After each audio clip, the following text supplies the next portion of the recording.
So the BMW 3 Series has been here for many years, so it's no newcomer to the segment.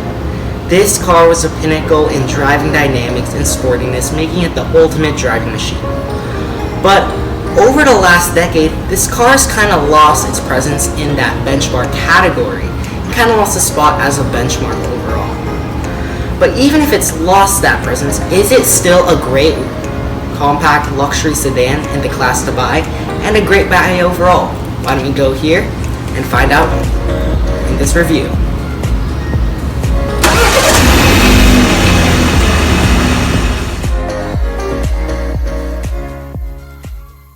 Now if you're wondering what's under the hood, it's BMW's B48 engine with 255 horsepower and 295 foot-pounds of torque. Great for fuel economy also, with 26 city and 36 miles per gallon on the highway. The 0 to 60 can either be 5.3 to 5.6 seconds depending on the drivetrain you select.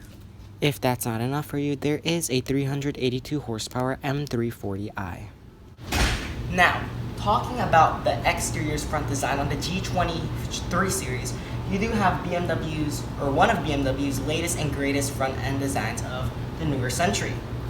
Now, here you do have twin kidney grills, not lung grills like the new 4 Series, but looks are totally subjective to you. I personally love these more than the 4 Series. Now, if you get the Shadowline exterior trim or the M Sport package, you can get a blacked out front chrome fascia here. And you have functional vents down below which go great with the body lines. Now this is finished in a mineral gray exterior paint, which is an extra $550. Now the only two colors which are standard for Zero are Alpine White and Jet Black. Now here are your BMW headlights, which are standard BMW adaptive LEDs.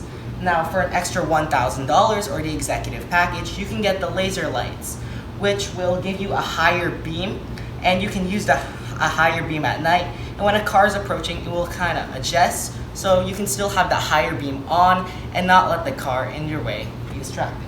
Now the side profile of the 3 Series is very BMW, as you can see with that Hofmeister kink in the rear quarter fascia. Now, coming to your tires, you do have these 225 wide tires, and they are run flats, but you can also get an all-season tire preference as well, and these are 18 inches running on Bridgestones. You can also get a 19 inches as well as another 19-inch design if you get an M Sport, and you can also get a black option for these wheels. You also have these side mirrors right here, which are LED and are electronically folding, and when you do unlock the vehicle, you get this carpet lighting here as well. Again, for the Shadowline package, all this chrome trim will be blacked out, with a panoramic sunroof here as well. Your gas cap, which does recommend higher octane fuel. And now the rear of the 3 Series, which again does look very BMW and one of BMW's greater designs. Chrome exhaust tips along the side,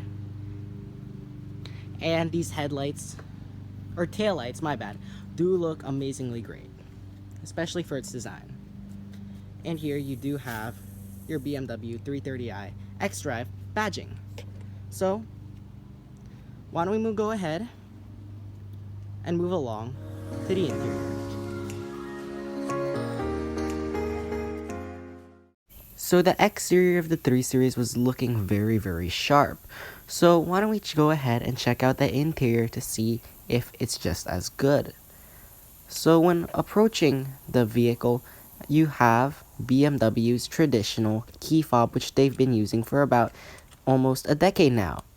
As you can see, it's a really traditional design with unlock, lock, trunk, and panic, and it does have comfort access. By putting your hand behind the door handle, you can unlock the vehicle, and by touching a rigid portion of the door handle, you can lock the vehicle. The car can also lock or unlock if you're walking away or coming closer.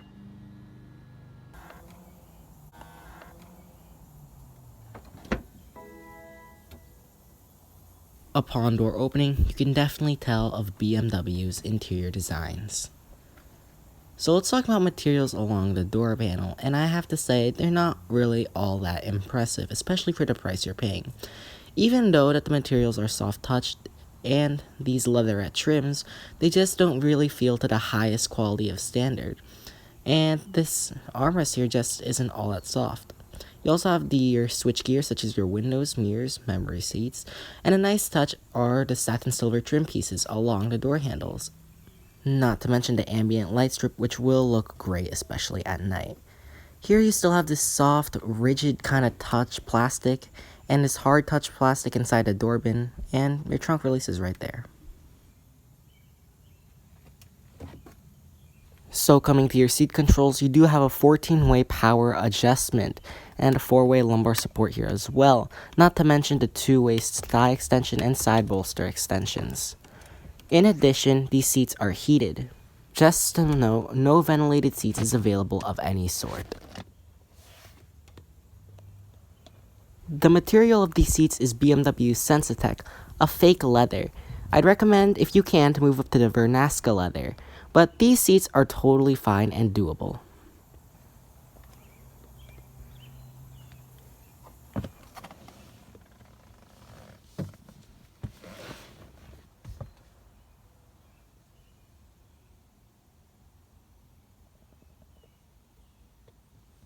You still have this softish, hardish, rigid material which isn't all that nice, but you can get a Sensitech dashboard. You have this satin silver trim which does go all around the interior, and the wood trim in this vehicle is ash gray. When you close this piece, it does make a nice clean piece throughout this wide center console. And this rubberized feeling material down here, and a not so great armrest material, which is more of a vinyl. So closing the door, it does feel extremely solid and well built with BMW quality.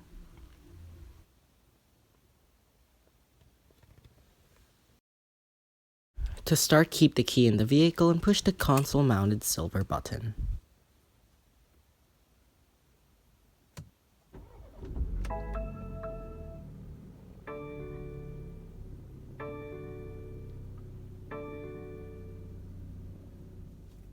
What you're looking at here is BMW's 12.3-inch Live Cockpit Professional.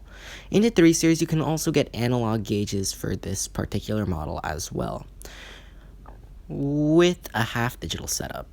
These gauges can either be a hate it or you'll love it. They are pretty legible, but they can be a little hard to read at sometimes. They do change for your different drive modes such as Eco Pro, Comfort, or Sport by pushing the buttons down in the center console.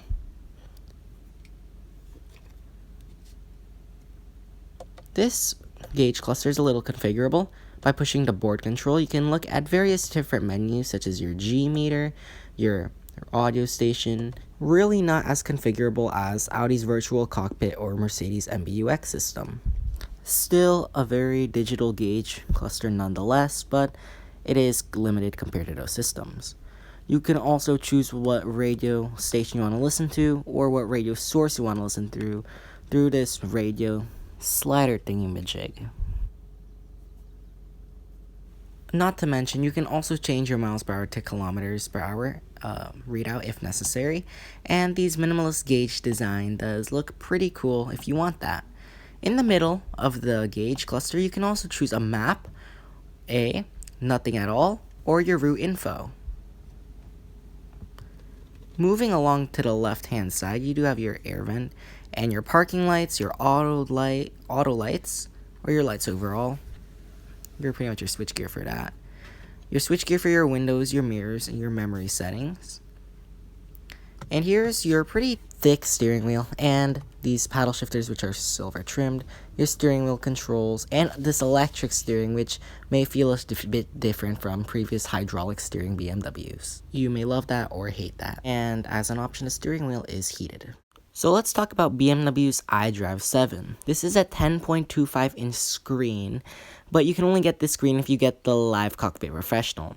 If you don't, you just get an 8.8-inch smaller screen, which isn't all that nice compared to this one, but they still do the same thing. Now, this is a touch screen, or you can use a rotary knob which is traditional BMW, and you have a shortcut menu up top if you would like. Your media is pretty self-explanatory. Your AM, FM presets, Bluetooth, etc.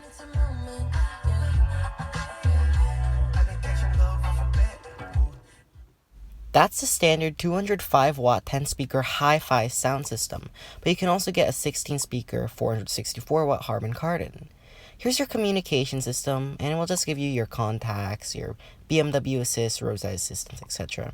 Navigation is also pretty self-explanatory. Graphics do look really sharp, and not to mention the voice assistant. Hello, BMW. Hi. Take me to the nearest Chinese restaurant.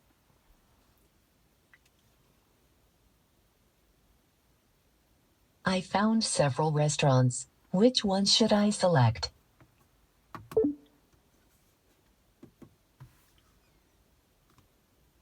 Your car menu is definitely the most configurable. From things such as your driving information, your trip data is in this menu. And you also have your vehicle status to check your next service, your oil, and in your just settings, you can change your displays, exterior lighting. This particular car has the driving assistance package, which gives active driving assistant, active blind spot detection, and ambient lighting. By pushing this I button kind of halo in the middle, you can change your steering interaction and when you want all these systems to apply or happen. You also have your displays, which we configured earlier. For the Live Cockpit Professional, if you get the standard, it's just called Live Cockpit Plus. Your doors and vehicle access, your interior lighting, which you can change from blue to green, green to blue, lilac to white. And you also have your climate control settings for your remote start, preconditioning, when the car is off. And lastly, also, you have your key button settings, which if you just want to unlock the tailgate, the doors, etc. Pretty configurable. And lastly, your apps, which you have Apple CarPlay and Android Auto standard. But you can also configure your My BMW app, which will show you your car on your phone, Amazon Alexa, your M-Lap timer, and some parking thing where if you want to find a parking space. Anyway, enough with the technology. You do have your climate controls down below, really nicely placed, and your heated seats are only available as an individual option or premium and executive packages. Again, no ventilated seats even available. Down below that, you have your audio controls, and by sliding your finger here, you can set assigned stations, phone numbers, etc. Down below that, pushing this open, you do have two cup holders, a USB port, and a wireless charging, and when closed, it does again have a very nice finish and clean design. Down below in your center console, you have your traction control settings, your parking assist, auto start-stop feature, your engine start-stop, and different drive modes such as Sport, Comfort, and Eco Pro. You can individualize these modes with steering, engine, and transmission response. I'd also like to point out this great use of the BMW rotary knob, which they've perfected, and the shortcut button surrounding it. When put into reverse, you do have a rear view camera and parking sonar assist, but a parking assistance package will get you more views, backup assistant, automated parking. You do get trajectory and guidance lines with this. Really good resolution as well. And you do have your settings for your obstacle marking and your parking aid lines as well. Here, you have to pull towards you to put it into drive, half step up for neutral, and you put it into sport, you can use your paddle shifters and it will show up on the dash. This is an 8-speed automatic transmission made by ZF. And then park, simply just push the button back in the middle. Opening the center console, it is a pretty good amount of space, especially compared to something like an Audi A4. And up above, you do have this very nicely designed LED lighting and this normal size sunroof, which does open with an automatic sunshade. Pretty nice to see. Your Antichrist headliner as well. And your glove compartment here, which is also a decently sized glove compartment as well. So let's go ahead and move along to the rear seats. So when hopping into the rear of the 3 Series, it can definitely be harder to get in if you are a taller individual, and the same materials do carry throughout the rear. Now, as a 5'5" individual, I do fit back here pretty fine in my opinion, with some pretty nice touches such as this ambient lighting in the back and in the door handles. And the armrest here is a little thin, but again, it's nice to have. Down here, you do have a pocket, which I'm not really a fan of because people can still see your valuables. Now, along up here, you do have these nice map reading lights. And down here, you do have your own climate zone with these nice vents, as well as some modes which you can preferably choose from with 2 USB-C ports, which are very nice for long road trips. But your middle passenger won't be as happy due to that middle drive shaft hump. And in the middle, you do have these cup holders, which are also very usable. Now, the rear of the 3 Series, you can open it by many ways. The key inside, the trunk button, or my preferred way, the foot activated way, which works 80% of the time pretty much. And you do get a decent amount of room, 17 cubic feet, more than the C-Class or the A4. And you can fold the seats down from back here as well. And yeah, that's pretty much all I have to say with this. And you can lock it from here and close it electronically. So let's go ahead and conclude. In conclusion, this new 3 Series has all the technology and driving dynamics you could ever pretty much need or want. The new 3 Series is still a greatly composed car, and it's trying to be a more well-rounded and appeal to more people in the market, which is totally fine. But if you're coming from previous generation BMWs or 3 Series, you may not enjoy that.